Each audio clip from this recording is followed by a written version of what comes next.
Okay, in this video, we're going to start discussing transport units and passengers.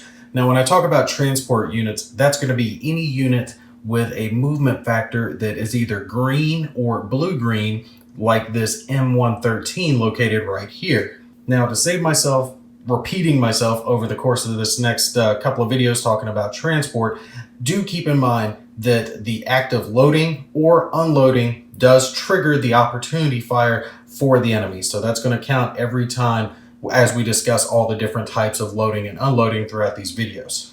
So a transport unit like this M113, it can be loaded with a unit that is using a support weapon and an HQ counter. So you can have up to 3 counters under this transport unit under the right circumstances.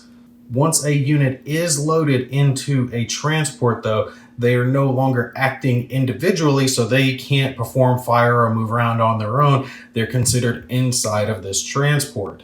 Also, they're not going to count against the stacking limit. So let's say this infantry is in this transport. This tank could also be in the same hex as well, and this wouldn't violate stacking limits. But if all 3 of these units were in the same hex without them being transported, then yes, that would violate the stacking limit. As usual, just about every other rule in the game, if the unit's disrupted, it can't perform certain things. So say, for example, these infantry were disrupted, they would not be able to load into this transport. But there are times when a unit can be disrupted that is already being transported by a vehicle due to combat results, and we'll get into that more specifically later on.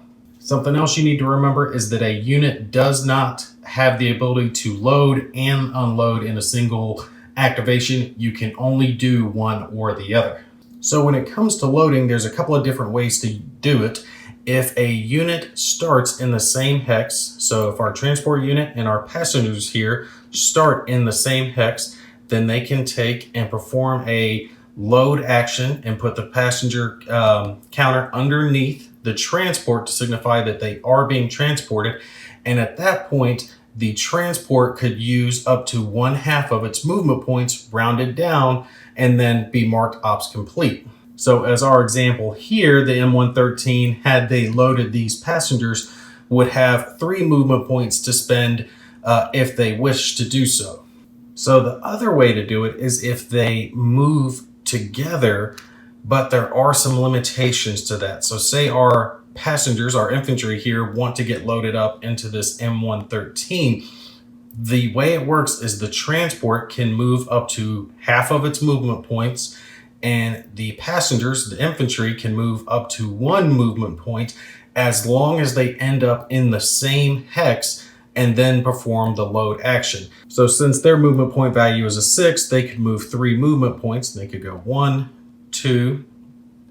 Let's pretend this is not a city and just a clear terrain hex for our example here. So 3, and then these infantry could move 1 movement point, again, pretending the city's not there just for our example, and they could perform a load action at that point, and then obviously be marked ops complete. So 1 movement point for the passengers and 1/2 rounded down for the transport as long as they end up in the same hex.